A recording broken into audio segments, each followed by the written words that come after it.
The Trojan War. A war so famous, I imagine most of you listening immediately either pictured a giant wooden horse or Brad Pitt. And I bet that many of you also are thinking that the story is a myth, and that this show is supposed to be about actual historical battles.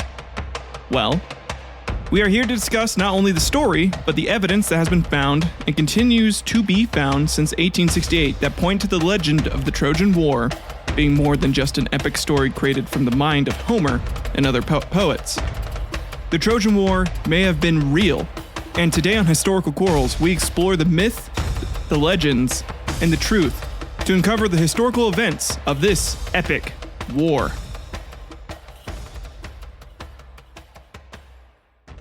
Welcome back to Historical Quarrels, everyone. I am so glad you are listening to today's episode. It's going to be a real treat. The Trojan War, to me, was one of my favorite stories growing up. In grade school, I read Homer's Iliad and Odyssey because I loved Greek mythology. And I was also a big fan of the Percy Jackson series, which I feel like did not actually set me up to to understand what the Greek gods and goddesses were actually like. I remember having like this almost like cognitive dissonance when I first read the Iliad, because Percy Jackson kind of set up the gods to seem like they're not as creepy and rapey, and the Iliad immediately threw away that notion. But yeah, it definitely made me realize how tame and not true to the mythos the gods in Percy Jackson were versus the actual Greek mythos, which is, probably a good thing, I think, since having Zeus and Aphrodite banging everyone in sight is probably not the best narrative choice for a children's book series about 12-year-olds. So, yeah. Good on you, Rick Riordan. So today, I will be first going over essentially the Wikipedia synopsis of the Trojan War story, as it's done a fine job compiling the information from sources, including Homer's epics and other sources that are non-Homer epics. And I'm doing it this way because also I did not have the time to go in and break down like the pieces of information that Homer will give you about the war and then set it up into a timeline, because Odysseus will have essentially flashbacks to the war in the Iliad and the Odyssey. So that's the Iliad takes place during the war, and then the Odyssey gives flashbacks to other points during the war or a little bit before the war. And so trying to like organize that all with the amount of time that I have for this show, definitely didn't do that. But Wikipedia does a fine job.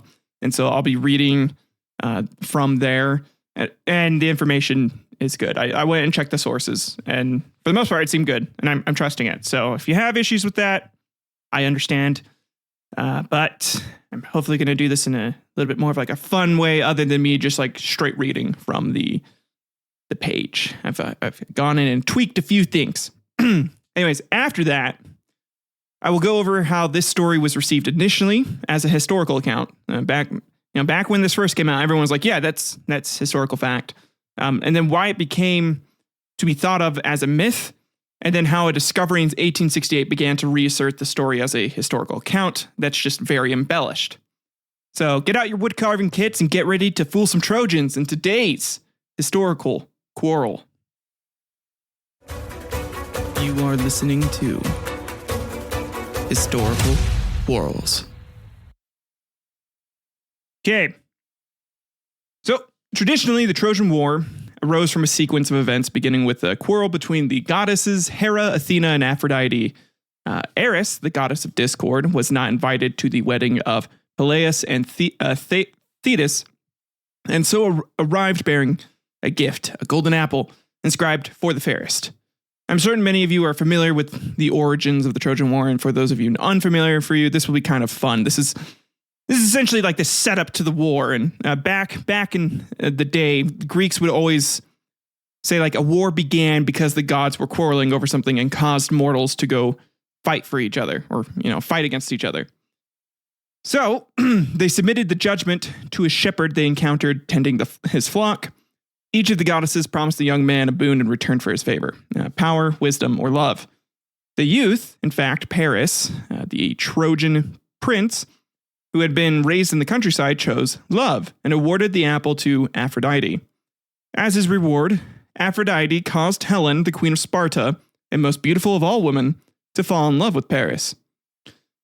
And there's a very famous painting called The Judgment of Paris that kind of depicts this scene happening where he's essentially staring at all the goddesses butt naked and being like, who I think is the hottest, when in all reality he was like, who's going to give me the best thing? He didn't actually care about how they looked. So yeah, it's more like who was going to give him what he wanted most, and that was Aphrodite in this case.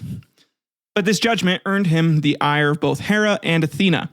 And when Helen left her husband, Menelaus, the Spartan king for Paris of Troy, Menelaus called upon all the kings and princes of Greece to wage war upon Troy. And it's typically how this has started. Another full exact account of this starts actually with Zeus, who had become king by overthrowing his father Kronos.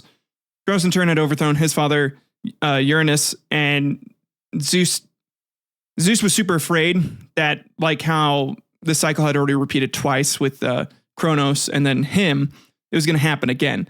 So he's getting really scared that his kids that he was siring on Earth with all the mortals he was, having sex with as a goose or like a swan, was going to come back to bite him one day, other than, Hera just getting, super pissed at him and cutting his dick off. But yeah, since Zeus believed there were too many people populating the Earth, he envisioned Momus or Themis, who was to use the Trojan War as a means to depopulate the Earth, especially of his demigod descendants.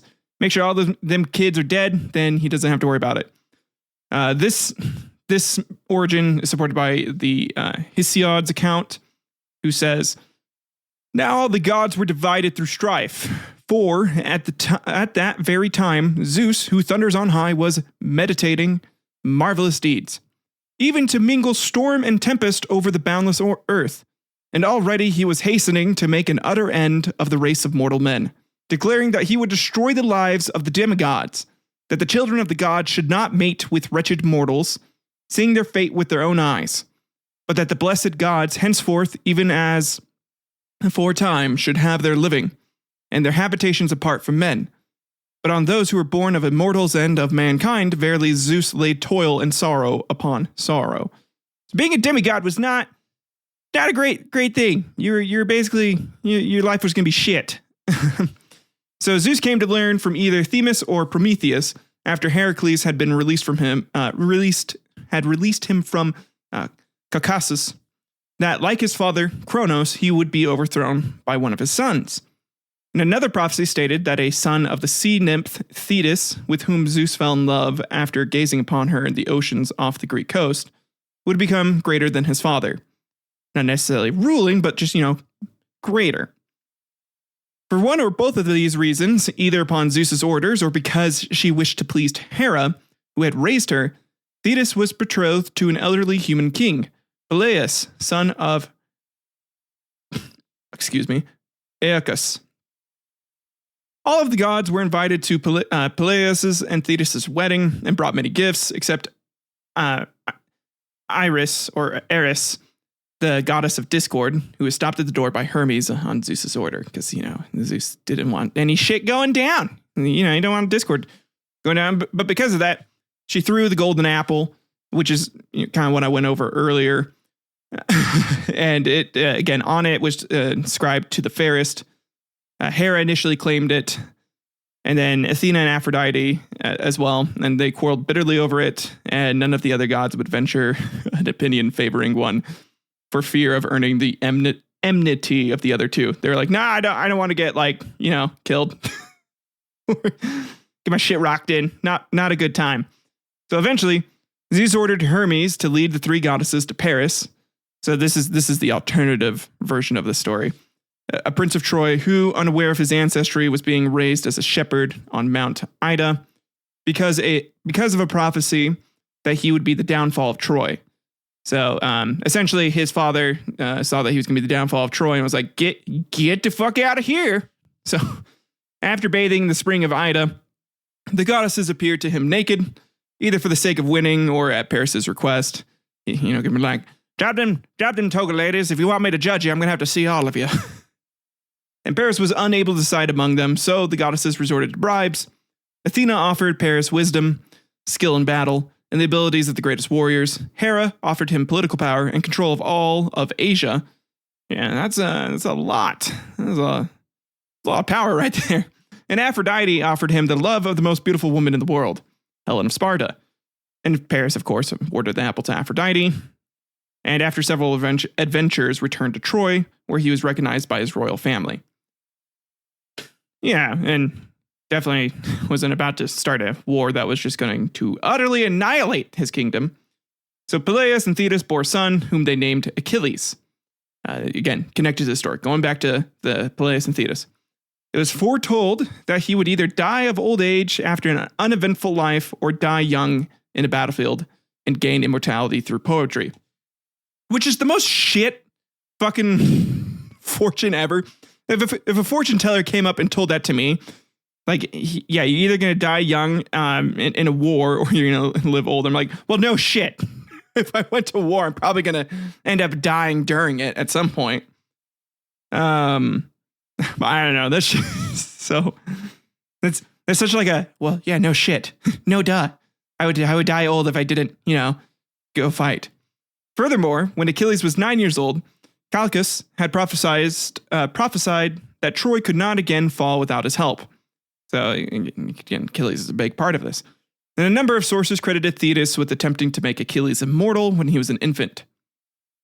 I might be pronouncing her name wrong too. I think it's like Thetis or Thetis. Some of these states that she held him over a fire every night to burn away his mortal parts and rubbed him with ambrosia during the day. Great mothering. That's the way to do it. They don't raise kids like they used to back in the day. Back in my day, we would hold our babies over fires and get all the weakness out early. That's why we have such sniveling, wimpy children nowadays. They cry over everything. Should be walking out with third-degree burns before they're out of the infant ward. Oh, man. Anyways, Peleus discovered her actions and stopped her because he's a good dad and was like, what the fuck? What are you doing? So, and then according to some other versions of the story, Thetis had already killed several sons in this manner, and Peleus' action therefore saved his son's life. She had that, I forget what it's called, but it's like postpartum depression, but then like you hate your kid and like you kind of like want them to die. Some women go through and it's like super hard. I do not remember the exact name for the disorder, but it sounds like honestly an early account of that, to be honest. While still other sources state that, and this is the most common, and I feel like most people know this one, that Thetis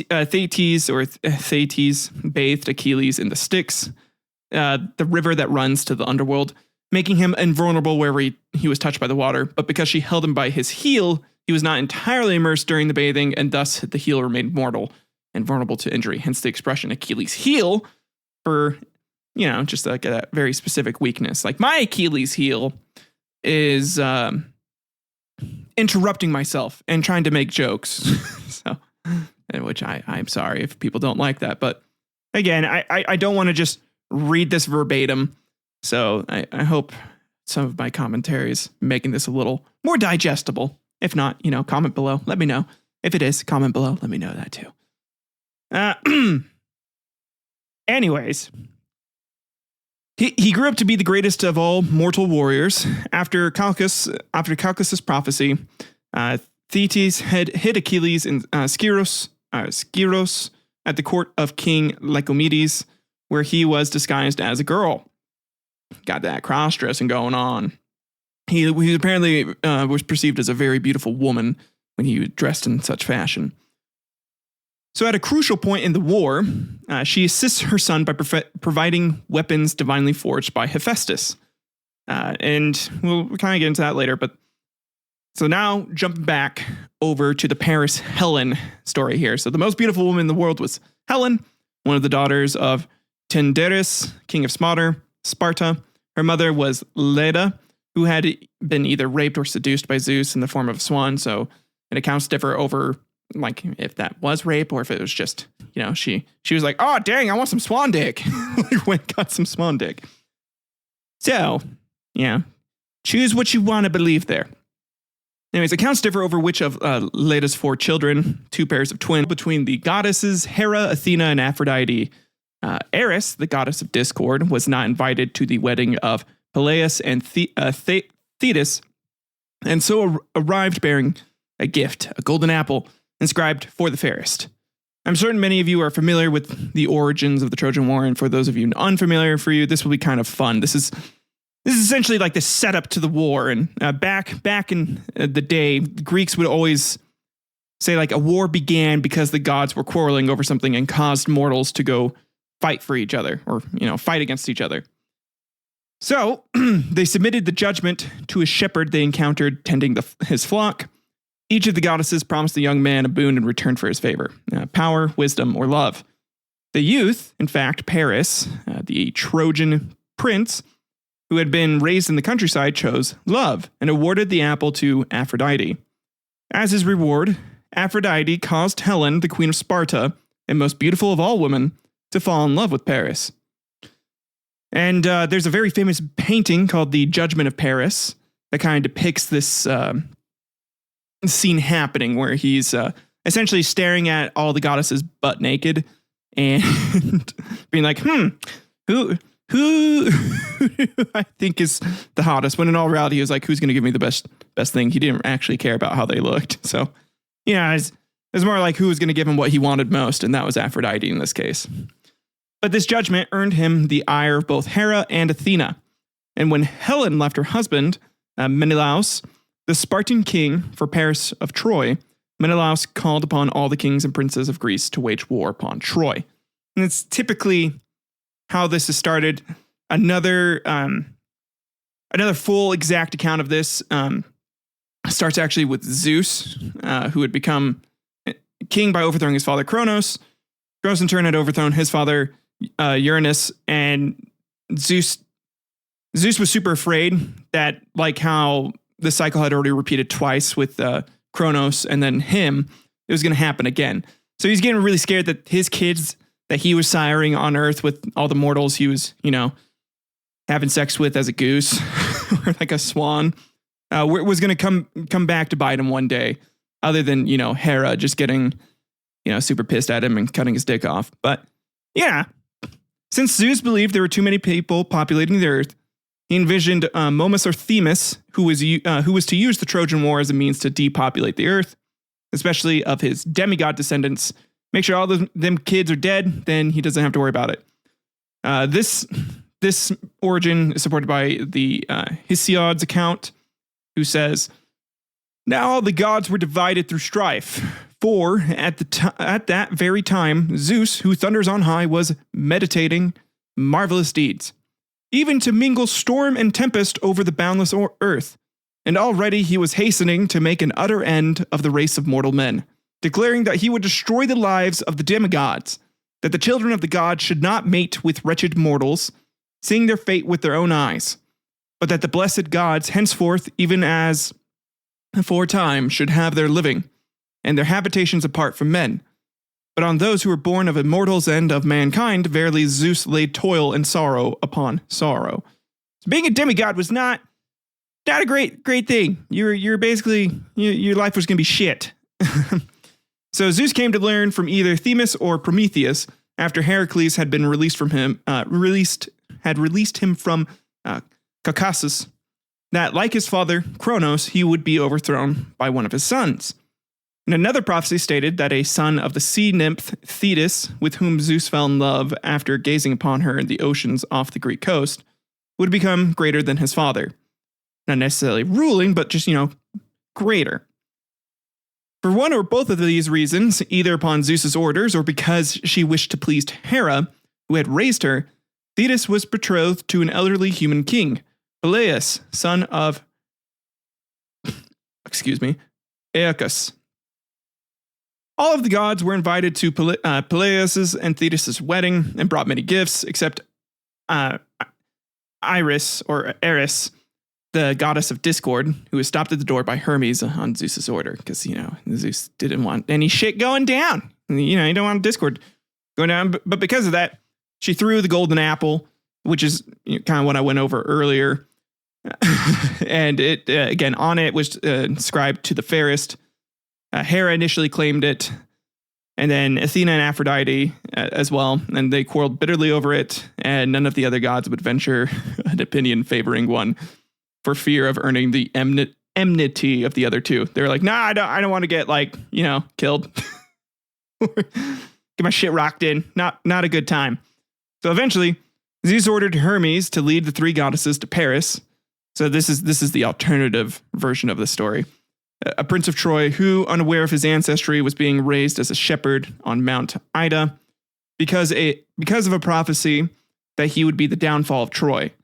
So essentially, his father saw that he was going to be the downfall of Troy and was like, get the fuck out of here. So after bathing in the spring of Ida, the goddesses appeared to him naked, either for the sake of winning or at Paris's request. Give me like, drop them toga ladies. If you want me to judge you, I'm going to have to see all of you. And Paris was unable to decide among them, so the goddesses resorted to bribes. Athena offered Paris wisdom, skill in battle, and the abilities of the greatest warriors. Hera offered him political power and control of all of Asia. Yeah, that's a lot. That's a lot of power right there. And Aphrodite offered him the love of the most beautiful woman in the world, Helen of Sparta. And Paris, of course, awarded the apple to Aphrodite. And after several adventures, returned to Troy, where he was recognized by his royal family. Yeah, and definitely wasn't about to start a war that was just going to utterly annihilate his kingdom. So Peleus and Thetis bore a son, whom they named Achilles. Again, connected to the story, going back to the Peleus and Thetis. It was foretold that he would either die of old age after an uneventful life or die young in a battlefield and gain immortality through poetry. Which is the most shit fucking fortune ever. If a fortune teller came up and told that to me, like, you're either going to die young in a war or you're going to live old. I'm like, well, no shit. If I went to war, I'm probably going to end up dying during it at some point. I don't know. That's so. That's such like a, well, yeah, no shit, no duh. I would die old if I didn't, go fight. Furthermore, when Achilles was 9 years old, Calchas had prophesied that Troy could not again fall without his help. So again, Achilles is a big part of this. And a number of sources credited Thetis with attempting to make Achilles immortal when he was an infant. I might be pronouncing her name wrong too. I think it's like Thetis or Thetis. Some of these states that she held him over a fire every night to burn away his mortal parts and rubbed him with ambrosia during the day. Great mothering. That's the way to do it. They don't raise kids like they used to back in the day. Back in my day, we would hold our babies over fires and get all the weakness out early. That's why we have such sniveling, whippy children nowadays. They cry over everything. Should be walking out with third-degree burns before they're out of the infant ward. Oh, man. Anyways, Peleus discovered her actions and stopped her because he's a good dad and was like, what the fuck? What are you doing? So, and then according to some other versions of the story, Thetis had already killed several sons in this manner, and Peleus' action therefore saved his son's life. She had that, I forget what it's called, but it's like postpartum depression, but then like you hate your kid. And like you kind of like want them to die. Some women go through and it's like super hard. I do not remember the exact name for the disorder, but it sounds like honestly an early account of that, to be honest.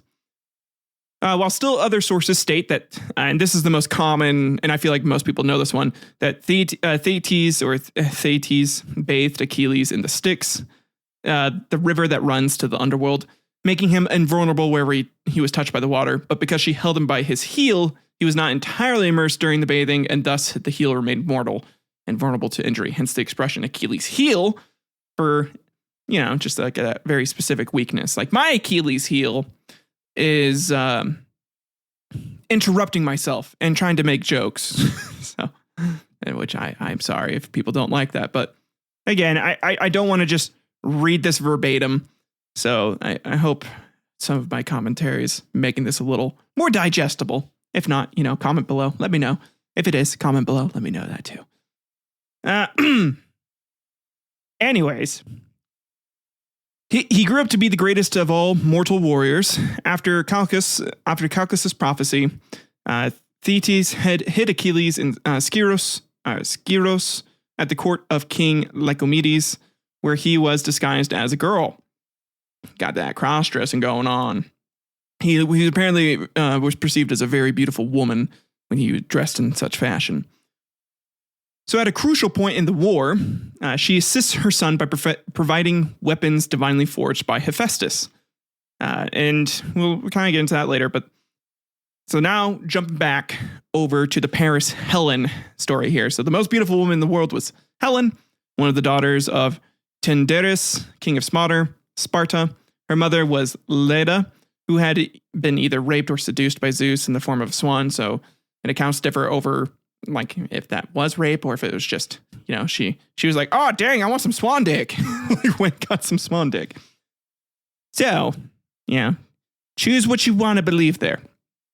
Anyways, accounts differ over which of Leda's 4 children, 2 pairs of twins, were fathered by Zeus and which by Tyndareus.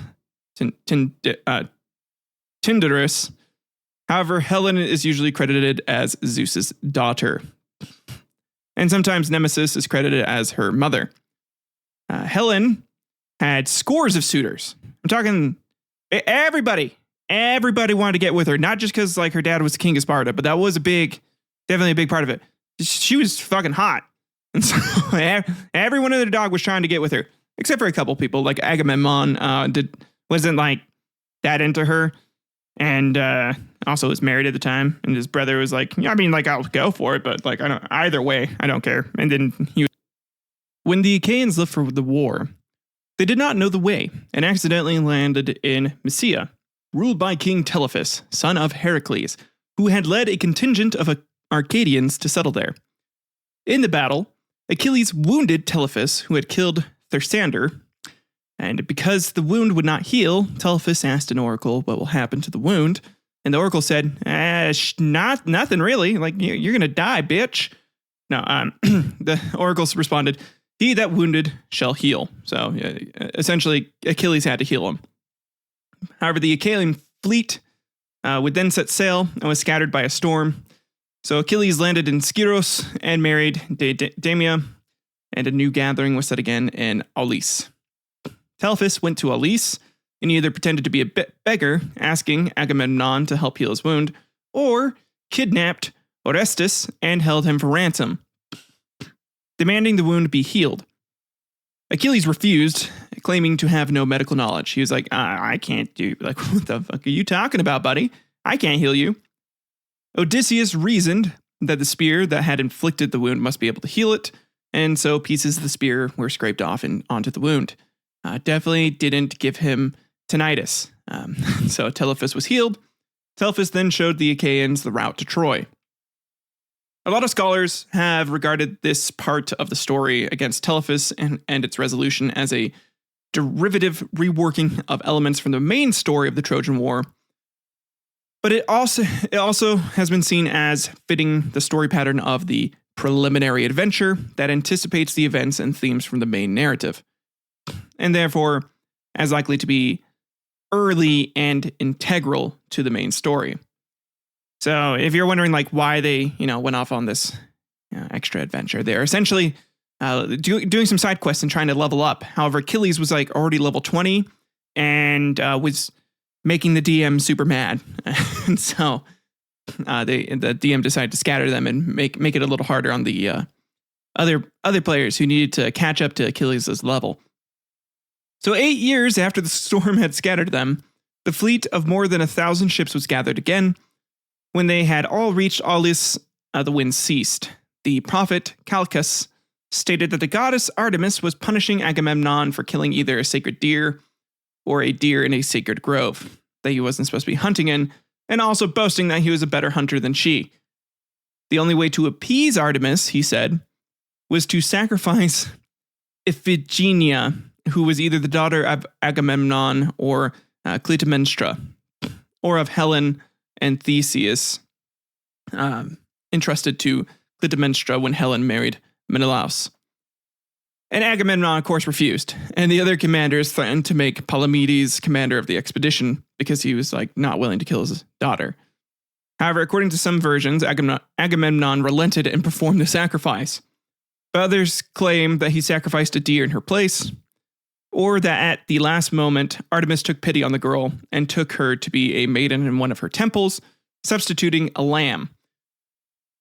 Very reminiscent of other stories in the Bible. Well, of stories in the Bible, specifically the one with, the dad and the son. The dad's getting all ready to kill his son. And then, oh my gosh, why am I forgetting his name? Isaac. Yeah, so The Binding of Isaac, which is a video game and in the story where his dad binds him up and is getting ready to sacrifice him. And then, an angel's like, nah, don't actually do it. It was just a test. But Artemis was more of like, okay, fine. He doesn't have to kill his daughter. That happened. Anyways, the Achaean forces are described in detail in the catalog of ships in the second book of the Iliad. They consisted of 28 contingents from mainland Greece, the Peloponnese, and the Dodecanese Islands, Crete, and Ithaca, comprising 1,186 pentaconters, ships with 50 rowers.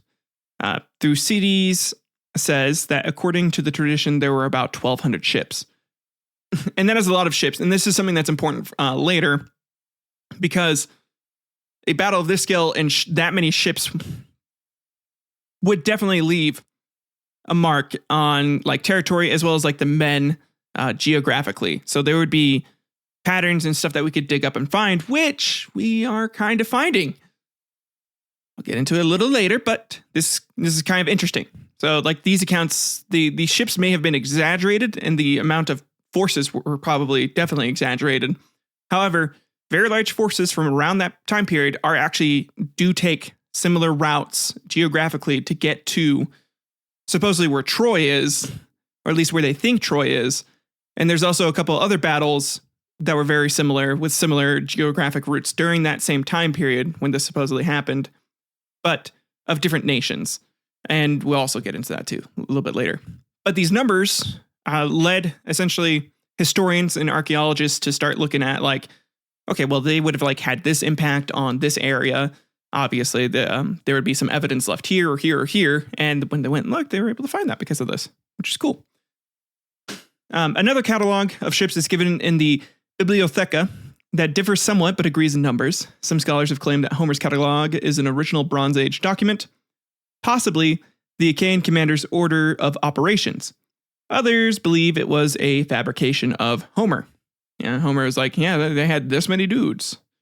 Just I don't know. I know you could do that for stories, just make up a random number and be it was this many, but it just seems weird to do. The second book of the Iliad also lists the Trojan allies, consisting of the Trojans themselves, led by Hector, and various allies listed as the Dardanians, led by Aeneas, the Zelians, Adrastians, Percotians, Pelasgians, Thracians, Shishonians, spearmen, Paeonian archers, Halizones, Mysians, Phrygians, Maeonians, Miletians, Lycians, led by Sarpedon, and Carians.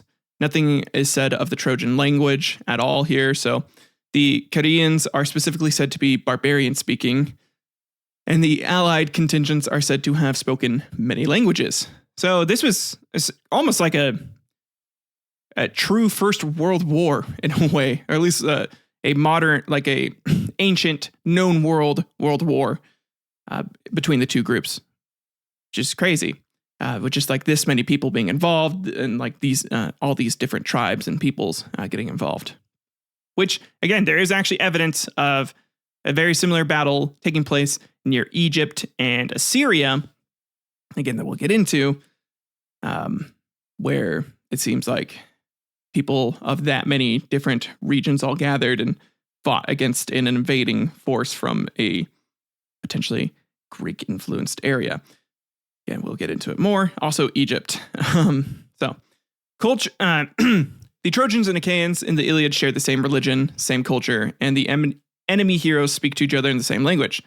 Though this could just be dramatic effect, as people back then would have probably just learned each other's languages, and so maybe they could have been speaking the same languages. At least the royals would have been, but the armies definitely not. Philoctetes was Heracles' friend, and because he lit Heracles' funeral pyre when no one else would, he received Heracles' bow and arrows. And sorry, I know I'm like jumping around here, but getting back to the main story here, Philoctetes and Heracles' bow and arrows are going to be this important part of the story, like part of a prophecy, essentially. So he sailed with 7 ships full of men to the Trojan War, where he was planning on fighting the Achaeans. They stopped either at Chrysi Island for supplies or in Tenedos, along with the rest of the fleet. Then Philoctetes was bitten by a snake. The wound festered and had a foul smell, and on Odysseus' advice, he peed on it and was healed. So, good for him. That's where we get the idea that you can pee on a wound from a jellyfish and other venomous wounds from, is because of this story from Odysseus. Interestingly enough, and as we now know, that is a false notion. Obviously kidding. I mean, it is a false notion, but what he actually did was the Atridae ordered Philoctetes to stay on Lemnos. So Medon took control of Philoctetes' men, and while landing on Tenedos, Achilles killed King Tennes, son of Apollo, despite a warning by his mother that if he did so, he would be killed himself by Apollo. Which is why an arrow is what slays him later on. So from Tenedos, Agamemnon sent an embassy to the Priam king of Troy, composed of Menelaus and Odysseus, asking for Helen's return. The embassy was refused, like they're in love. Philoctetes stayed on Lemnos for 10 years, which was a deserted island, according to Sophocles' tragedy Philoctetes. But according to early tradition, was populated by Menians, just a people, island inhabitants, essentially. Calchas had prophesied that the first Achaean to walk on land after stepping off a ship would be the first to die. Thus, even the leading Greeks hesitated to land. They're like, I don't want to be, I'm not good for that. I don't necessarily want to be the first one. Finally, Protesilaus, leader of the Phylacians, landed first. Odysseus had tricked him to do this and throwing his own shield down to land on, so that while he was the first to leap off his ship, he was not the first to land on Trojan soil. Hector killed Protesilaus in single combat, though the Trojans conceded on the beach. In the second wave of attacks, Achilles killed Cycnus, son of Poseidon. He's killing a lot of demigods here. The Trojans then fled to the safety of the walls of their city. The walls served as sturdy fortifications for the defense against the Greeks. The build of the walls was so impressive that legend held that they had been built by Poseidon and Apollo during a year of forced service to Trojan king Laomedon. Protesilaus had killed many Trojans, but was killed by Hector in most versions of the story, though others list Aeneas and Achates or Ephorbus as his slayer. The Achaeans buried him as a god on the Thracian peninsula across the Troad. A dead god, which, that's everyone's favorite type of deity. After Protesilaus' death, his brother Podarces took command of his troops. The Achaeans besieged Troy for 9 years. This part of the war is the least developed among surviving sources, which prefer to talk about events in the last year of the war, because, that's the most important part of the war. During this time, I imagine there was a lot of, back and forth fighting, probably like rallying more troops, getting more supplies, figuring out more supplies, maybe having peace talks every now and then. But, there's a lot of differing accounts here. So after the initial landing, the army was gathered in its entirety again, only in the 10th year. And Thucydides deduces that this was due to lack of money, because again, wars cost a lot of money. So they raided the Trojan allies and spent time farming the Thracian peninsula. Troy was never completely besieged, thus it maintained communications with the interior of Asia Minor. Reinforcements continued to come until the very end. The Achaeans controlled only the entrance to the Dardanelles, and Troy and her allies controlled the shortest point at Abydos and Sestos, and communicated with allies in Europe. Achilles and Ajax were the most active of the Achaeans, leading separate armies to raid lands of Trojan allies. According to Homer, Achilles conquered 11 cities and 12 islands, which is nuts. According to Apollodorus, he raided the land of the Aeneas in the Troad region and stole his cattle. He also captured Lyrnessus, Pedasus, and many of the neighboring cities, and killed Troilus. It was said that if he reached 20 years of age, Troy would not fall, according to Apollodorus, which, if he left at 15, it took them 8 years to even get to Troy. He would already be 23.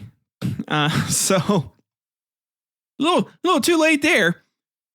And then also, like, during this part, he should be like around 31, technically, or around 32 by the time of the 10th year, 32 to 33, which is also about the same age Jesus was when he died.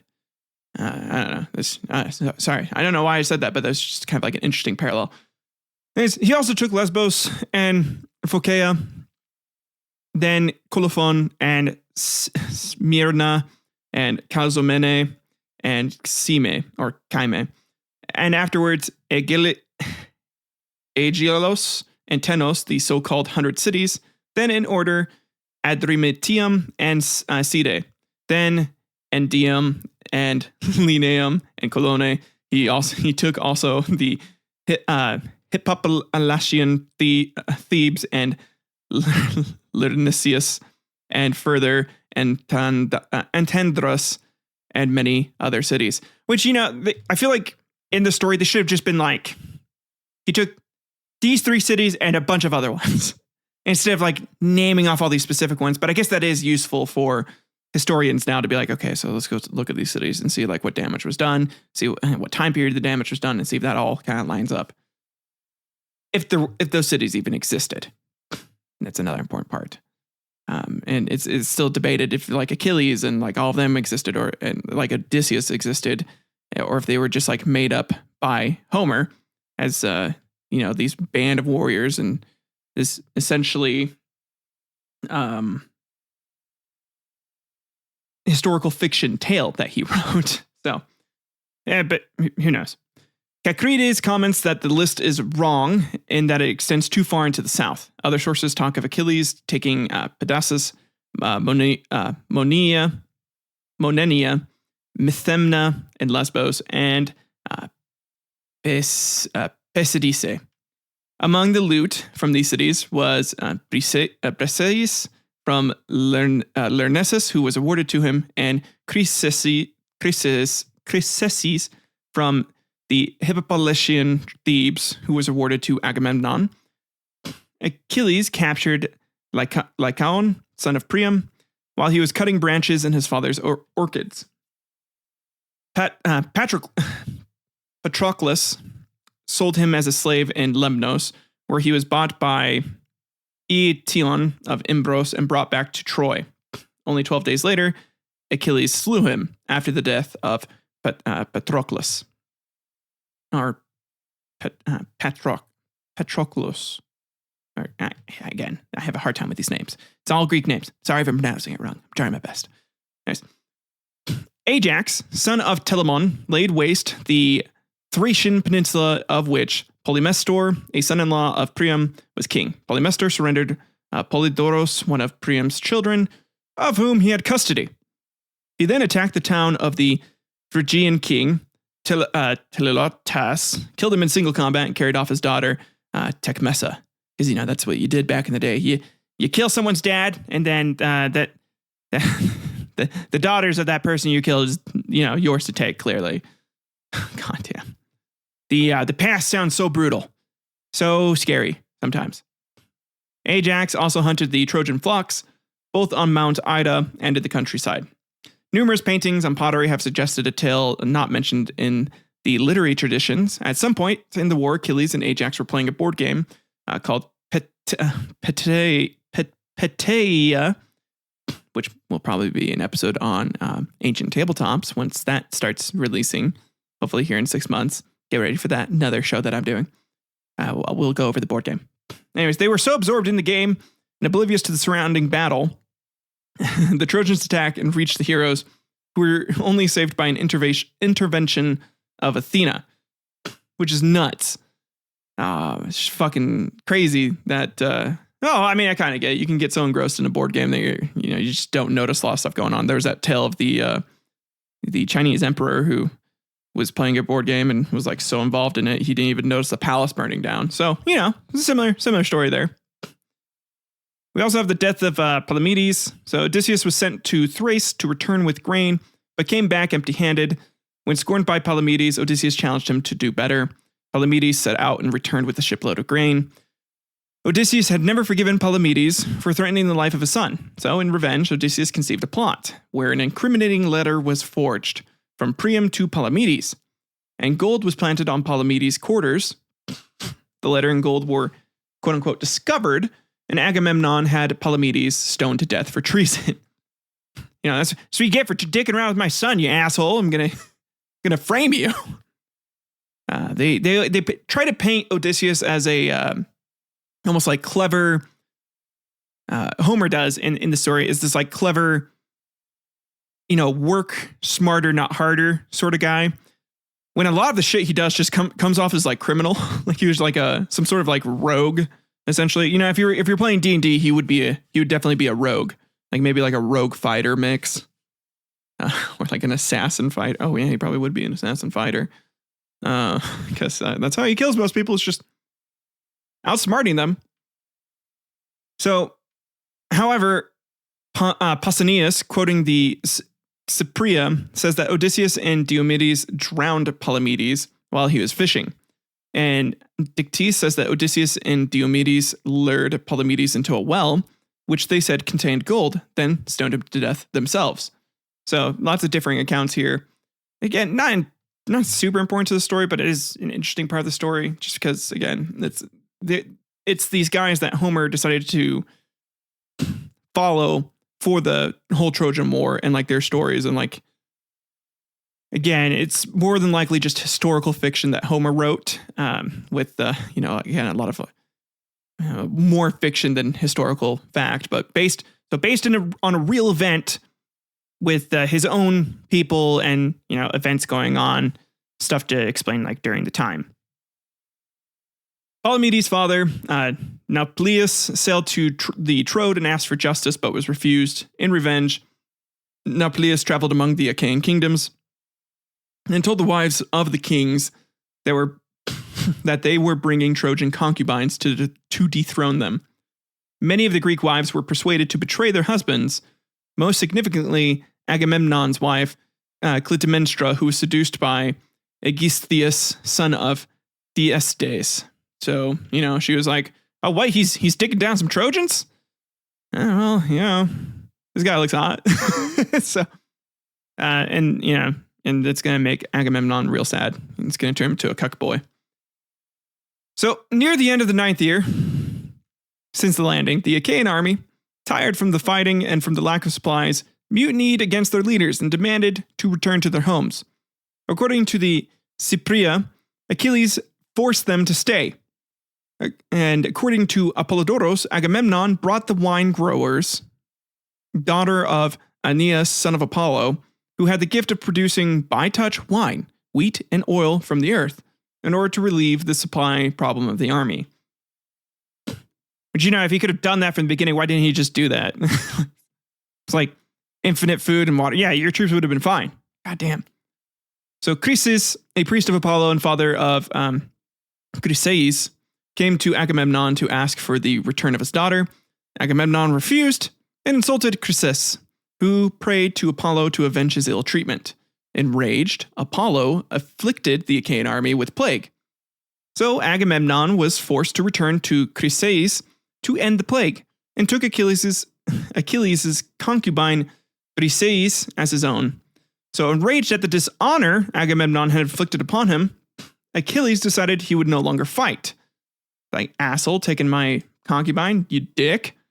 He asked his mother, Thetis, to intercede with Zeus, who agreed to give the Trojans success in the absence of Achilles, the best warrior of the Achaeans. He was that spiteful. He's like, hey, ask Zeus to like fuck up, the army that I'm fighting for, because like these guys are being dicks right now. After the withdrawal of Achilles, the Achaeans were initially successful. Both armies gathered in full for the first time since the landing. Menelaus and Paris fought a duel, which ended when Aphrodite snatched the beaten Paris from the field. Because, Paris was not a fighter, he was a lover. So with the truce broken, the armies began fighting again. Diomedes won great renown amongst the Achaeans, killing the Trojan hero Pandaros and nearly killing Aeneas, who was only saved by his mother, Aphrodite. With the assistance of Athena, Diomedes then wounded the gods Aphrodite and Ares. During the next days, however, the Trojans drove the Achaeans back to their camp and were stopped by the Achaean wall by Poseidon. The next day, though, with Zeus's help, the Trojans broke into the Achaean camp and were on the verge of setting fire to the Achaean ships. An earlier appeal to Achilles to return was rejected, but after Hector burned Protesilaus' ship, he allowed his companion Patroclus to go into battle, wearing Achilles' armor and lead his army. Patroclus drove the Trojans all the way back to the walls of Troy, and was only prevented from storming the city by the intervention of Apollo. Patroclus was then killed by Hector, who took Achilles' armor from the body of Patroclus. Achilles, maddened with grief over the death of Patroclus, swore to kill Hector in revenge. And this is where a lot of people are like, so, they were definitely more than just friends, because of this. The only time I would go, like, probably mad crazy is if someone hurt one of my kids or my wife. So I kind of get why people assume this. The exact nature of Achilles' relationship to Patroclus is the subject of a lot of debate. Although certainly very close, Achilles and Patroclus were never explicitly cast as lovers by Homer, obviously, but Homer also had a lot of tendencies to like just not. He seemed to only have like traditional marriages between like a man and a woman pop up, and never really seemed to indicate a lot of homosexuality in his stories. But they were depicted as such in the archaic and classical periods of Greek literature, particularly in the works of Aeschylus, Aeschines, and Plato. He was reconciled with Agamemnon received Briseis' back untouched by Agamemnon. So Agamemnon didn't bang them, and so and he received a new set of arms forged by the god Hephaestus and returned to the battlefield. He slaughtered many Trojans and nearly killed Aeneas, who was saved by Poseidon. Achilles fought with the river god Scamander, and a battle of the gods followed. So, that's cool. Achilles fighting gods out there, and everyone else is, just fighting men and dying. The Trojan army returned to the city, except for Hector, who remained outside the walls because he was tricked by Athena. And Achilles killed Hector, and afterwards he dragged Hector's body from his chariot and refused to return the body to the Trojans for burial. The body nevertheless remained unscathed, and it was preserved from all injury by Apollo and Aphrodite. The Achaeans then conducted funeral games for Patroclus. Afterwards, Priam came to Achilles' tent, guided by Hermes, and asked Achilles to return Hector's body. The armies made a temporary truce to allow the burial of the dead. And the Iliad ends with the funeral of Hector. So, and that's the end of essentially book one of this two-parter here. And yeah, I will say, my opinion, I do think Patroclus and Achilles were banging. They were definitely bumping uglies, or at least very in love with each other. Definitely could have been in a romantic sense. May have not have been. But all I'm saying is Achilles was dressing up as a woman for a long time. He might have, felt a little more comfortable being, in that. Well, actually, no. He felt more comfortable fighting as a warrior. So I don't know. I feel like he would identify as a warrior. That's for sure. But definitely interesting because like after Achilles dies, they bury his ashes with Patroclus, and there's a bunch of other stuff that really heavily indicate that they were lovers, and more than likely they were pretty sure they were lovers. So we're going to just assume that here. So shortly after the burial of Hector, Penthesilea, queen of the Amazons, arrived with her warriors. Penthesilea, daughter of Otrera and Ares, had accidentally killed her sister, Hippolyte. She was purified from this action by Priam, and in exchange she fought for him and killed many, including Machaon. So yeah, some warrior women in this, kicking some ass, which is real cool. And according to one version, Achilles himself, who was resurrected at the request of Thetis, in another version,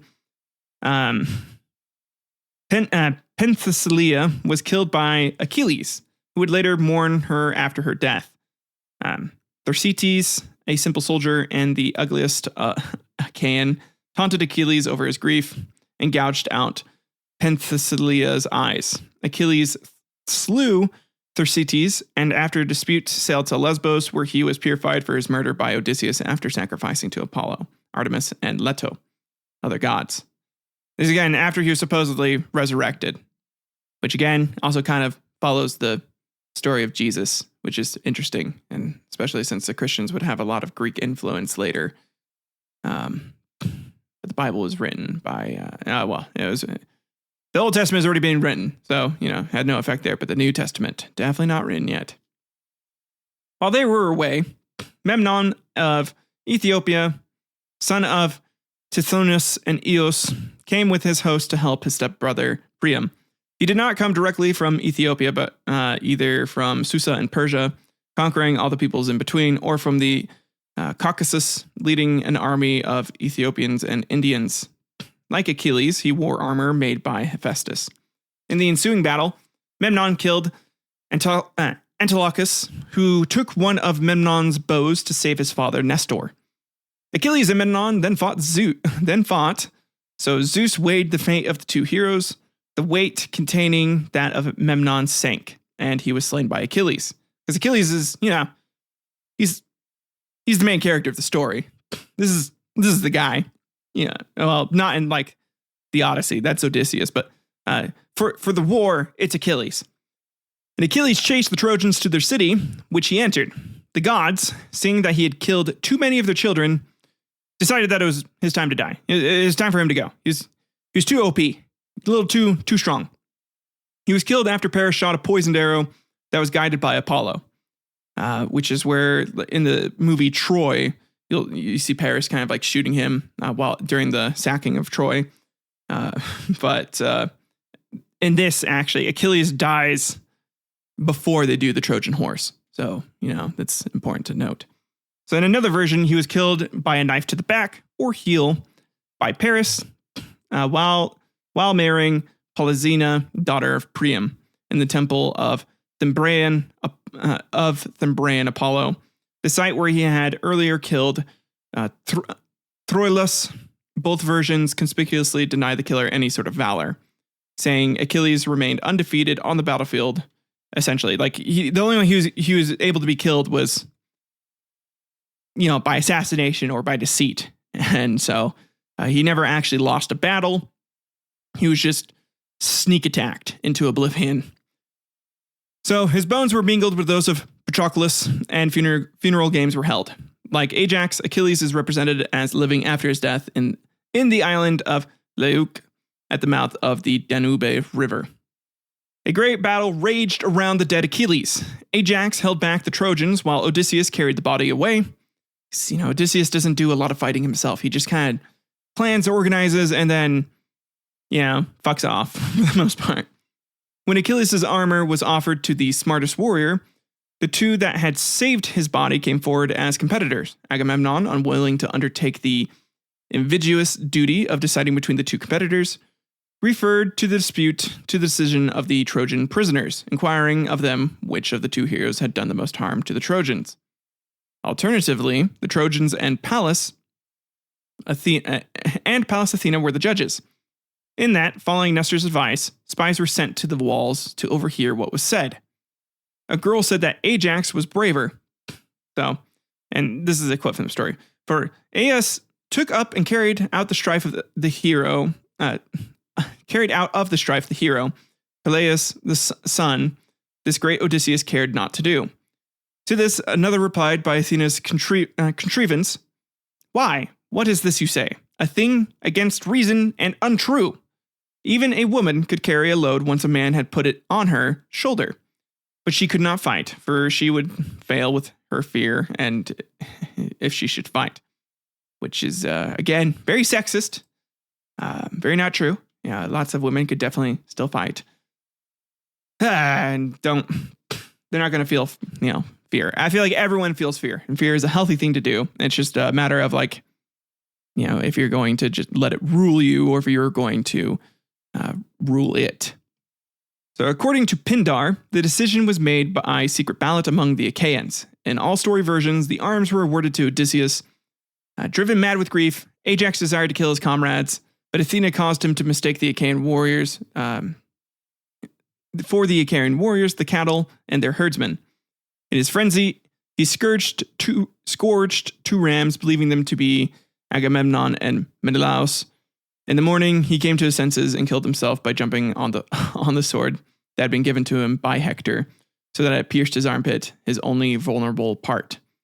And according to an older tradition, he was killed by the Trojans, who, seeing he was invulnerable, attacked him with clay until he was covered by it and could no longer move, thus dying of starvation. Pretty smart, honestly. If someone can't be, hit with weapons, you trap him. Maybe drown him, suffocate him. I'm surprised that the clay didn't just cover up his mouth and nose and he just couldn't breathe and died that way. But there's plenty of ways to kill people who are invincible. Just find other ways for them to die, typically. And then after the 10th year, it was prophesied that Troy could not fall without Heracles' bow, which was with Philoctetes in Lemnos. So Odysseus and Diomedes retrieved Philoctetes, whose wound had healed. Philoctetes then shot and killed Paris. Because he had to die.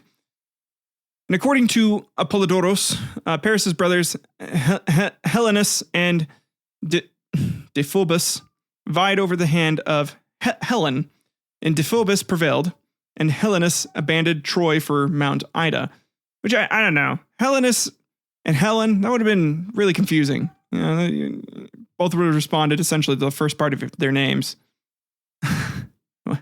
Anyways, Calchas said that Helenus knew that the prophecies concerning the fall of Troy. So Odysseus waylaid Helenus, and under coercion, Helenus told the Achaeans that they would win if they retrieved Pelopis's bones, persuaded Achilles' son Neoptolemus to fight for them, and stole the Trojan Palladium. The Greeks retrieved Pelopis's bones and sent Odysseus to retrieve Achilles' son, who was hiding from the war in King Lycomedes' court in Skyros, like his father, before him. Odysseus gave him his father's arms. Eurypylus, son of Telephus, leading, according to Homer, a large force of Kitaoi, or Hittites, spearmen, essentially, or Mysians, according to Apollodorus, arrived to the aid of the Trojans. Eurypylus killed Machaon and Peneleos, but was slain by Neoptolemus, or Achilles' kid. So disguised as a beggar, Odysseus went to spy inside Troy, but was recognized by Helen. Homesick, Helen plotted with Odysseus. Later, with Helen's help, Odysseus and Diomedes stole the Palladium. The end of the war came with one final plan. Odysseus devised a new ruse, a giant hollow wooden horse. This is where the story of the horse comes from. An animal that was sacred to the Trojans. It was built by Epeius and guided by Athena from the wood of a cornel tree grove sacred to Apollo, with the inscription, "The Greeks dedicate this thank offering to Athena for their return home." The hollow horse was filled with soldiers, led by Odysseus. the rest of the army burned the camp and sailed for Tenedos. When the Trojans discovered that the Greeks were gone, believing the war was over, they joyfully dragged the horse inside the city because they're like, yay! They left. We won. It's over. While they debated what to do with it, some thought they ought to hurl it down from the rocks. Others thought they should burn it, which I bet you if they were the soldiers inside were like, swear to God, Odysseus, if that's what they do, I am going to murder you before we die. I'm going to strangle you right before we die. But while others said they ought to dedicate it to Athena. Both Cassandra and Laocoon warned against keeping the horse. While Cassandra had been given the gift of prophecy by Apollo, she was also cursed by Apollo, never to be believed. So she foretold events to come true, and even though like she would be doing the shit and like it would happen, people would still be like, nah, but like, nah, just nah, which is so funny to me. You're like, I literally said this is exactly what was going to happen. You all still don't believe me. Assholes. You all deserve to die. And that was her lot to bear in life because of Apollo. Anyways, serpents then came out of the sea and devoured either Laocoon and one of his two sons, Laocoon and both the sons, or only his sons. So a portent which so alarmed the followers of Aeneas, they withdrew to Ida. The Trojans decided to keep the horse and turned to a night of mad revelry and celebration. They partied hard. I'm talking like rave music was popping off for the Trojans. Like, it was a good time. Sinon, an Achaean spy, signaled the fleet stationed at Tenedos when it was midnight and the clear moon was rising. And the soldiers from inside the horse emerged and killed the guards. The Achaeans entered the city and killed the sleeping population. A great massacre followed, which continued into the day, which the description of this is fucking nuts. It said, blood ran in torrents. Drenched was all the earth. As Trojans and their alien helpers died, here were men lying, quelled by bitter death, all up and down the city in their blood. Which, man, that like they're essentially saying there was not like a spot that was clean, or like at least not like smeared with a little bit of blood from the massacre that would ensue. The Trojans, fueled with desperation, fought back fiercely despite being disorganized and leaderless. With the fighting at its height, some donned fallen enemies' attire and launched surprise counterattacks in the chaotic street fighting. Other defenders hurled down roof tiles and anything else heavy down on the rampaging attackers. The outlook was grim, though, and eventually the remaining defenders were destroyed along with the whole city. Neoptolemus killed Priam, who had taken refuge at the altar of Zeus of the courtyard. Menelaus killed Deiphobus, Helen's husband, after Paris' death, and intended to kill Helen, but, overcome by her beauty, threw down his sword and took her to the ships. Because, he's like, listen, I should kill you, but, like, you want bang? So, and now it kind of, for those of you that are sensitive to topics of sexual violence, this is a part of the story where sexual violence occurs. So if you're sensitive, just skip ahead a couple minutes. Or I'll give you a second. Yeah. Ajax the Lesser raped Cassandra on Athena's altar while she was clinging to her statue. Because of Ajax's impiety, the Achaeans, urged by Odysseus, wanted to stone him to death, but he fled to Athena's altar and was spared. But that it's kind of fucked up. You go desecrate an altar, and then for some reason you get the treatment that should have been afforded to that girl. Asshole, terrible. Like what happens to him is, I'm glad this fucker gets killed because rapists all deserve to die. Antenor, who had given hospitality to Menelaus and Odysseus when they asked for the return of Helen, and who had advocated so, was spared, along with his family. Aeneas took his father on his back and fled, and according to Apollodorus, was allowed to go because of his piety.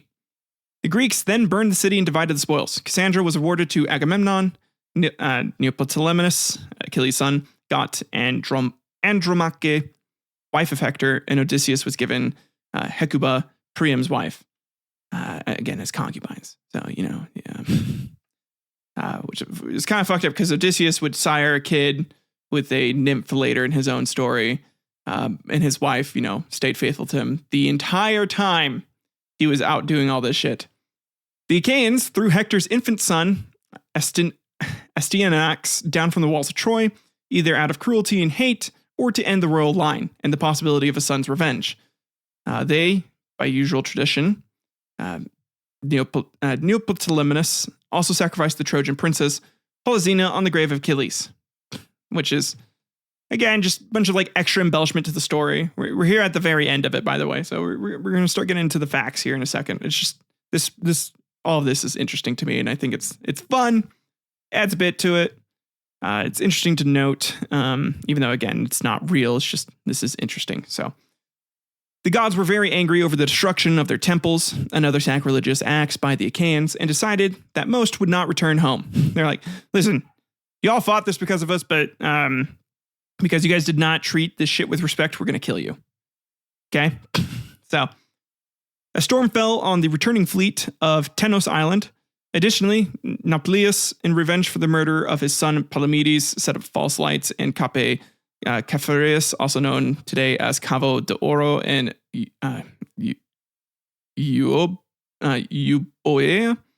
and many were shipwrecked. So now getting to the main characters here. Agamemnon had made it back to Argos safely with Cassandra in his possession after some stormy weather. He and Cassandra were slain by Aegistheus in the oldest versions of the story, or by Clytemnestra, or by both of them.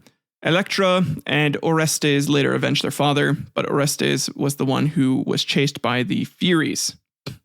Nestor, who had the best conduct in Troy and did not take part in the looting, was the only hero who had made a fast and safe return. Those of his army that survived the war also reached home with him safely, but later left and colonized Metapontium in southern Italy. So, good for them. Ajax the Lesser, who had endured more than the others the wrath of the gods, never returned. His ship was wrecked by a storm sent by Athena, for raping that girl, who borrowed one of Zeus's thunderbolts and tore the ship to pieces. The crew managed to land in a rock, but Poseidon struck it and Ajax fell in the sea and drowned. He was buried by Thetis and Mykonos, or Delos. And then Teucer, son of Telamon and half-brother of Ajax, stood trial by his father for his half-brother's death. He was disowned by his father and wasn't allowed back on Salamis Island. He was at sea near Phraetes in Piraeus. He was acquitted of responsibility, but found guilty of negligence because he did not return his dead body or his arms. It's so shitty. It's you're found guilty because you just didn't do this one thing that you apparently had to do. So he left with his army, who took their wives and founded Salamis in Cyprus. The Athenians later created a political myth that his son left his kingdom to Theseus' sons and not to Megara. Neoptolemus followed the advice of Helenus, who accompanied him when he traveled overland, who was always accompanied by Andromache. He met Odysseus, and they buried Achilles' teacher, Phoenix, on the land of the Sicyonians, and they then conquered the land of the Molossians, and Neoptolemus had a child by Andromache, Molossus, to whom he later gave the throne. Thus the kings of Epirus claimed their lineage from Achilles, and so did Alexander the Great. Again, I mentioned this earlier, whose mother was of that royal house. Alexander the Great and the kings of Macedon also claimed to be descended from Heracles. Helenus founded a city in Molossia and inhabited it, and Neoptolemus gave him his mother Deidamia as wife. And so, that's what happened. After Peleus died, he succeeded Phtia's throne. He had a feud with Orestes, son of Agamemnon, over Menelaus' daughter, Hermione, and was killed in Delphi, where he was buried. In Roman myths, the kingdom of Phtia was taken over by Helenus, who married Andromache, and they offered hospitality to other Trojan refugees, including Aeneas, who paid a visit there during the wanderings. And then we get to Diomedes, was first thrown by a storm off on the coast of Lycia, where he was to be sacrificed to Ares by King Lysis. But Calero,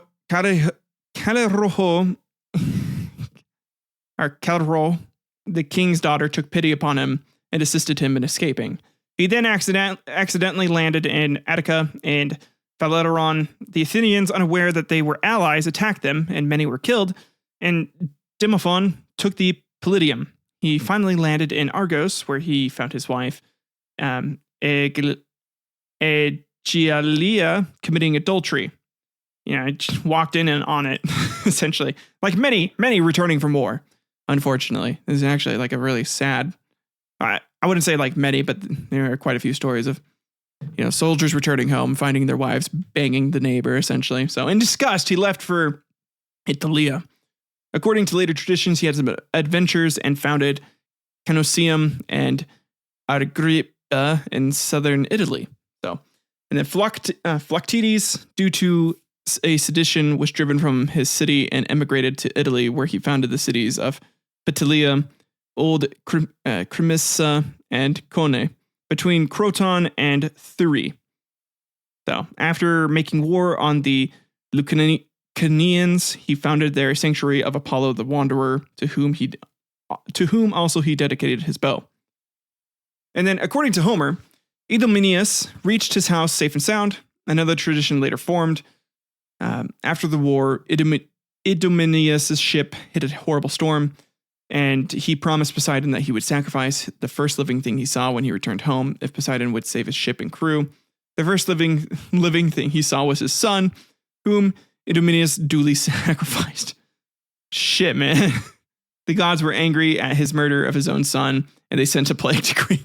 Even though he promised the gods, he's like, listen, I will kill the first living thing I see once I get home, if you let me get there safely. And so he did it, and they're like, but you killed your own son, so fuck you. Still, it doesn't matter. Oh man, I love the Greek tragedies here. It's the storytelling here is great. So his people sent him into exile in Calabria in Italy, and then to Colophon in Asia Minor, where he died. Among the Lesser Achaeans, very few reached their homes. Okay. Now we have the house of Atreus. So according to the Odyssey, Menelaus' fleet was blown by storms to Crete in Egypt, where they were unable to sail away because the winds were calm. Only 5 of his ships survived. Menelaus had to catch Proteus, a ship-shifting sea god, to find out what sacrifices to which gods he would have to make to guarantee safe passage. So according to some stories, the Helen, who was taken by Paris, was a fake, and the real Helen was in Egypt, where she was reunited with Menelaus. Proteus also told Menelaus that he was destined for Elysium, heaven, after his death. Menelaus returned to Sparta with Helen 8 years after he had left Troy. Agamemnon returned home with Cassandra to Argos. His wife, Clytemnestra, Helen's sister, was having an affair with Aegisthus, son of Thyestes, and Agamemnon's cousin, who had conquered Argos before Agamemnon himself retook it. Possibly out of vengeance for the death of Iphigenia, Clytemnestra plotted with her lover to kill Agamemnon. Cassandra foresaw this murder and warned Agamemnon, but he disregarded her. He was killed either at a feast or in his bath. Both suck. According to different versions, Cassandra was also killed. Agamemnon's sons, Orestes, who had been away, returned and conspired with his sister Electra to avenge their father. He killed Clytemnestra and Aegisthus and succeeded his father's throne. Which is reminiscent of the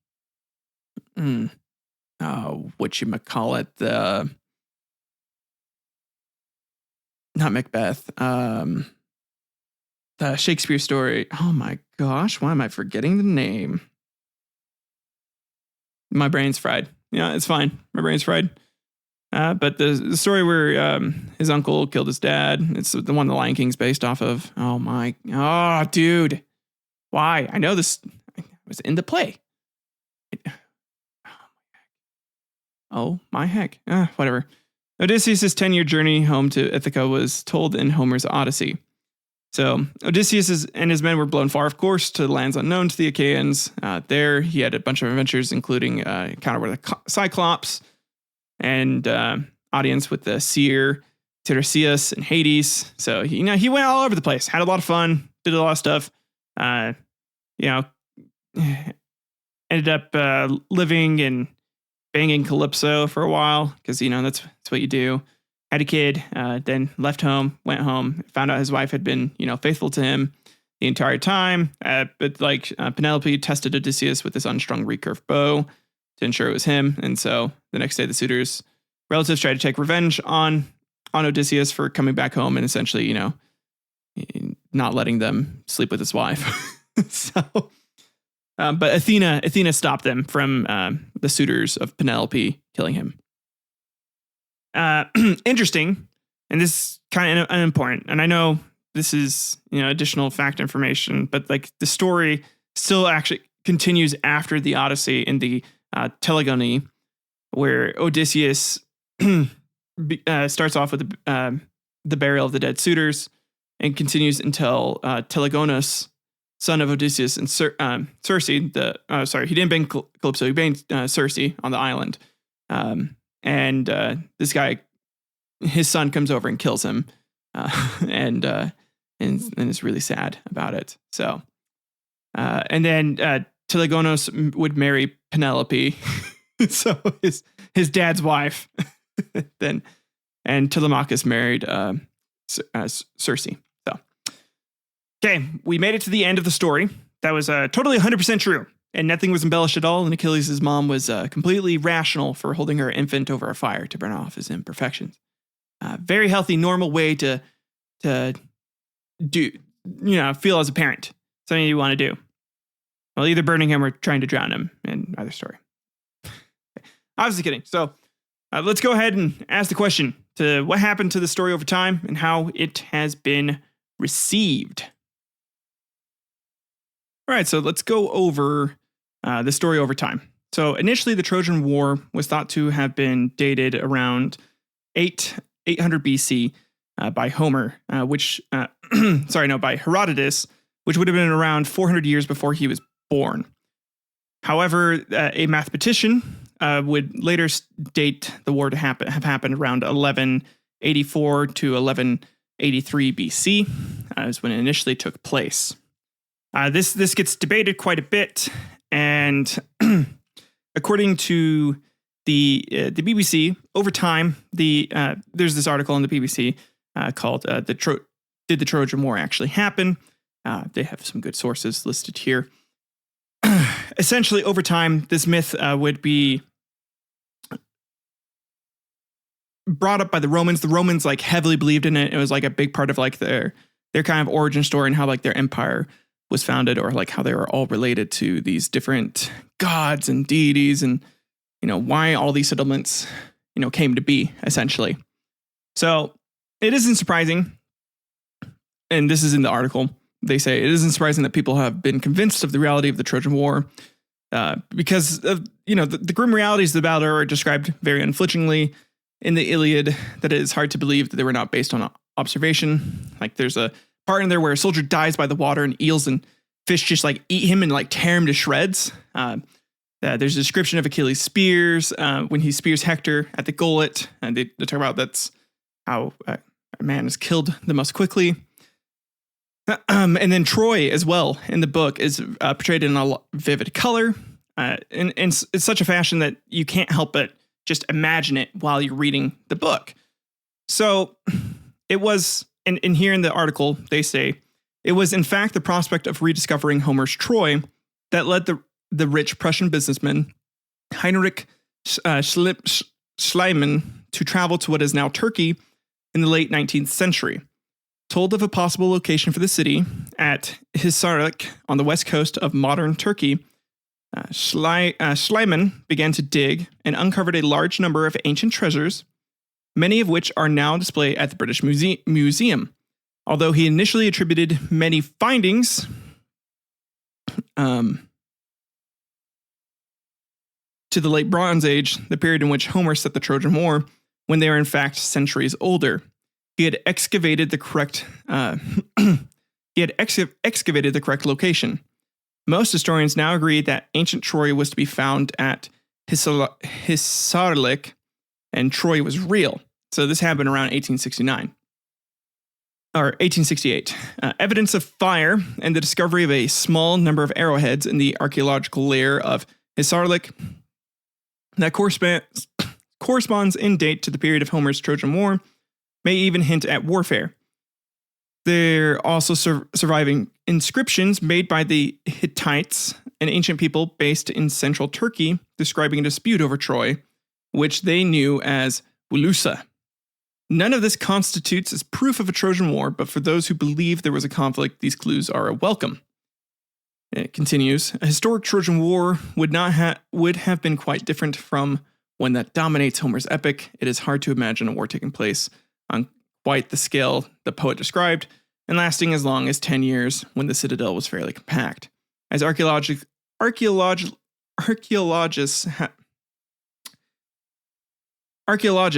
have discovered, the behavior of the soldiers in Homer's war, though, seems all too human and real.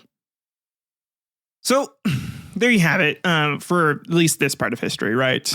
This, essentially, after the Greeks and like the Romans and their empires had ended, the tale kind of just kept fading into like myth and legends, and it got more and more embellished, and a lot of things changed over time.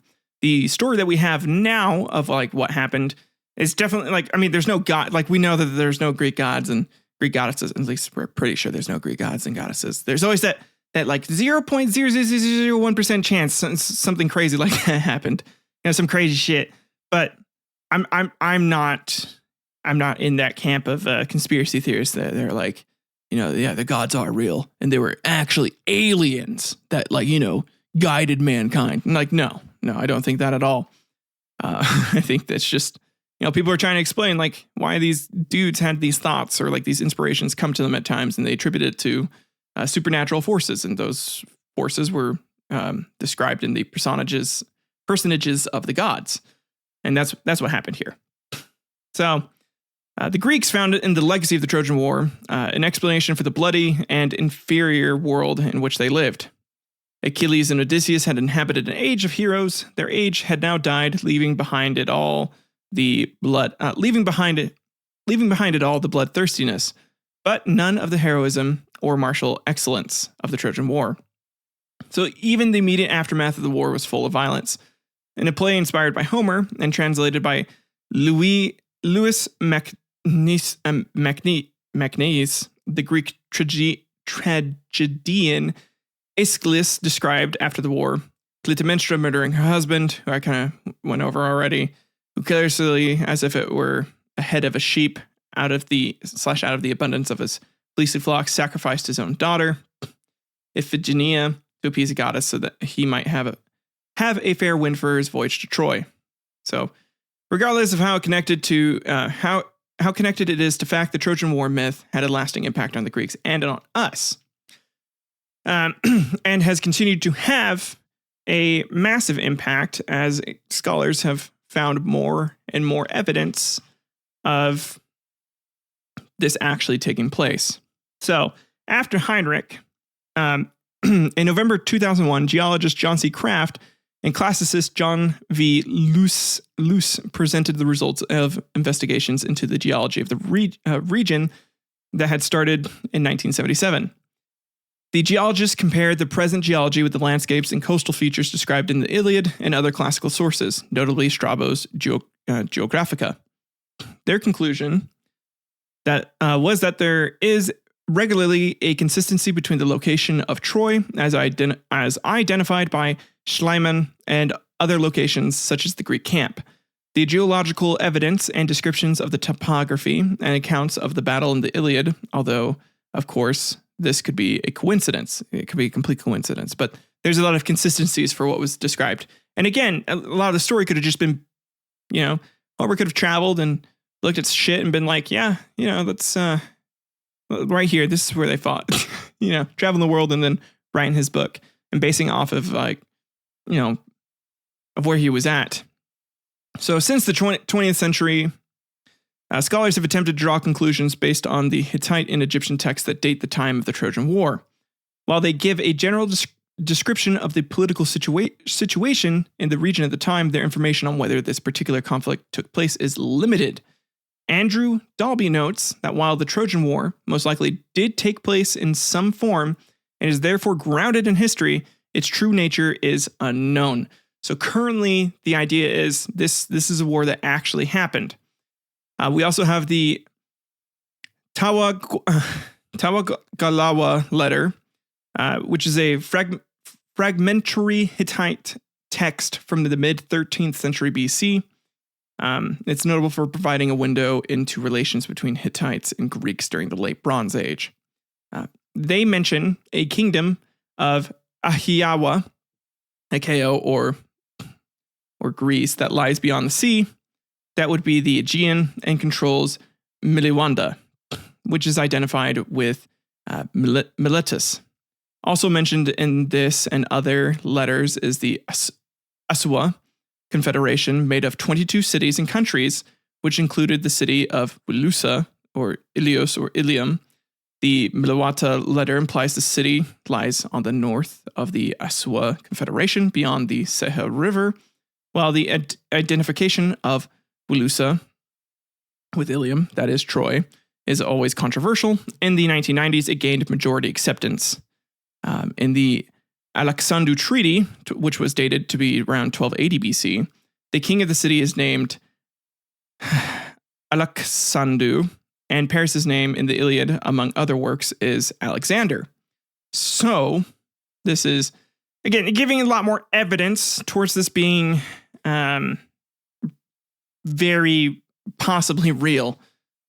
So the Tawagawala letter, dated again around 1250 BC, is addressed to the king of Ahiwa, actually says, now as we have reached agreement on the matter of Wilusa, over which we went to war. So it seems to indicate that there was a war between Wilusa, which again is Ilios or Ilium, and possibly Troy, or at least what they think is Troy, which is exactly a war that, again, was described in that story. So, I don't know, which is just super cool. For a long time, I thought this was just a myth. It's just a cool epic story that was made up. But now we're discovering, like, no, it was real. I mean, gods probably were involved, but like it was very, very probably real. So formerly under the Hittites, the Aswa. All right, so let's go over the story over time. So initially, the Trojan War was thought to have been dated around 800 BC by Homer, by Herodotus, which would have been around 400 years before he was born. However, a mathematician would later date the war to have happened around 1184 to 1183 BC, is when it initially took place. This gets debated quite a bit, and according to the BBC, over time, there's this article on the BBC called "Did the Trojan War Actually Happen?" They have some good sources listed here.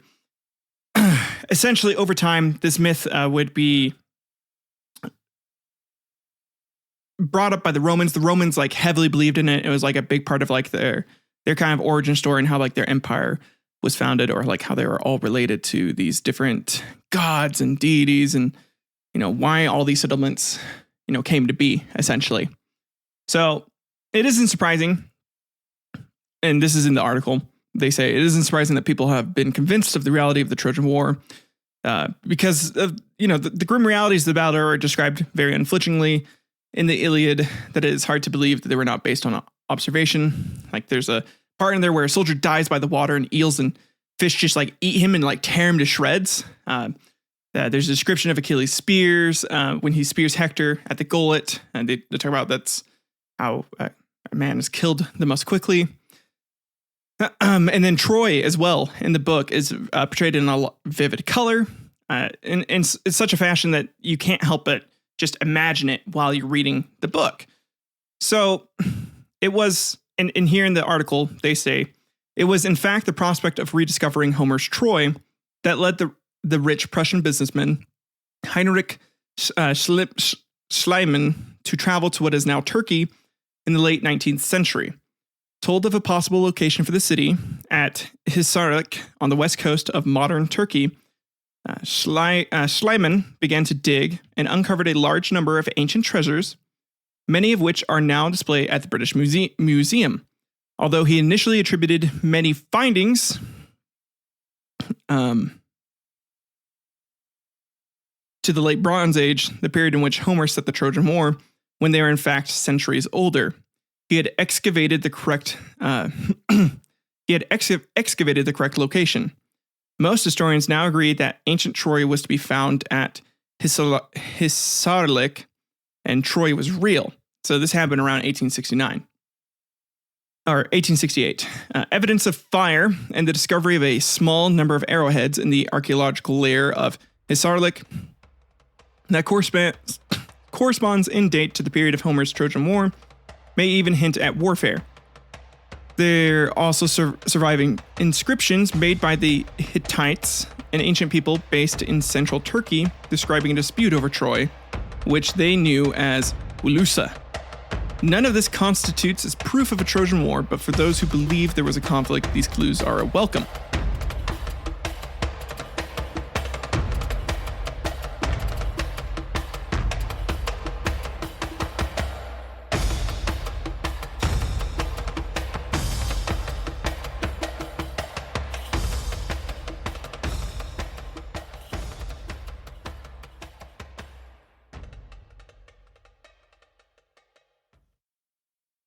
So, kind of it for today's story. Hope you guys had a good time listening to that. A bit of a longer one today, I know. I said I was going to try and focus on doing shorter tales, but I don't know.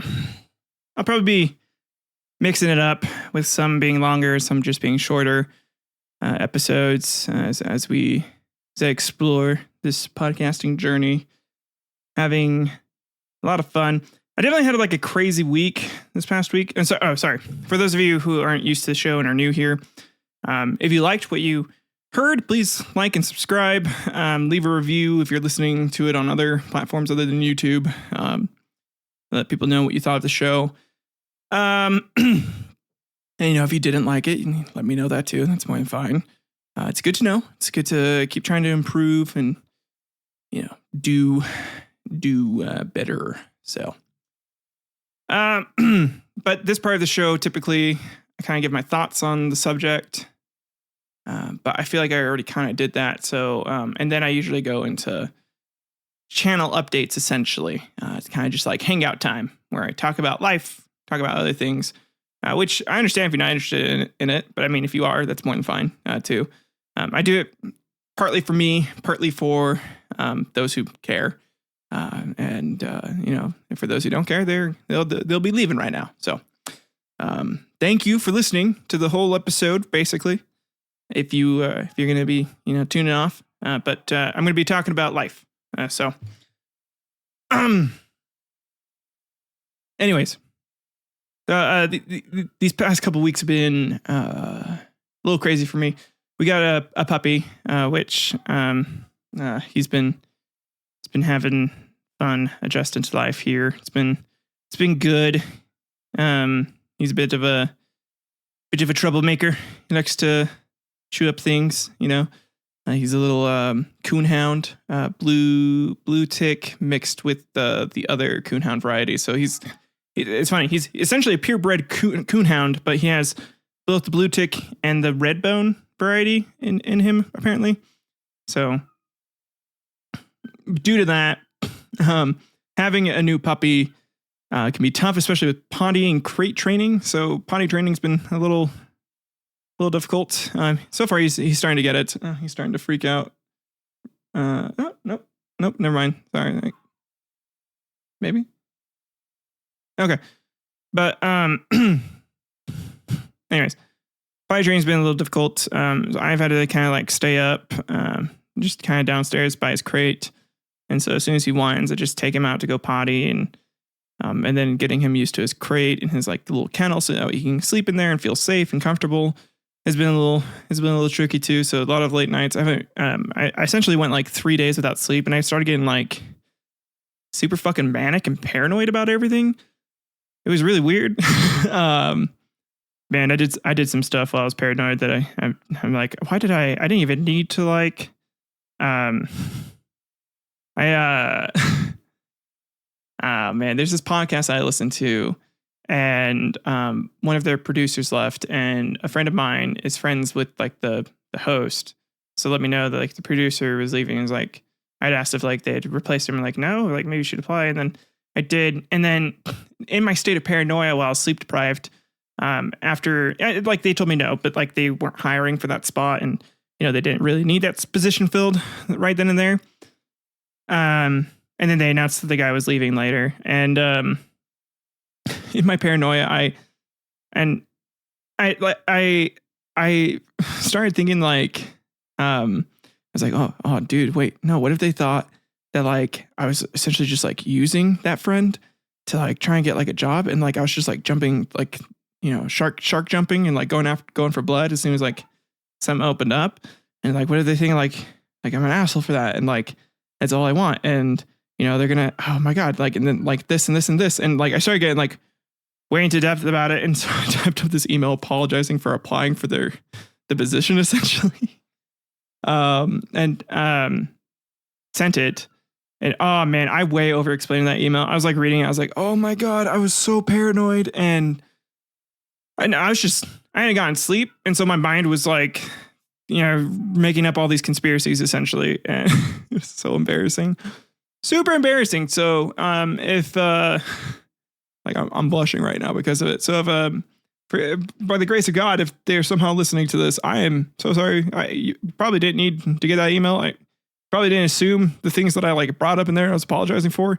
Again, my mind was just fucking gone, and it had been like a stressful week at work too, where you get done with the day, but like the day still isn't over because there's just a bunch of other stuff you still have to like think about and get ready for the next day. It was like that every day for these past couple weeks, and I'm still kind of going into that tomorrow. And hopefully by the start of February, it won't be like that anymore, but I know it will be.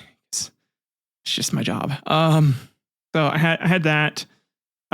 So I was just, man, I've been like going through it and like trying to figure out like how to, I don't know, just like not have that happen again. Cause oh my God, I'm so embarrassed by that.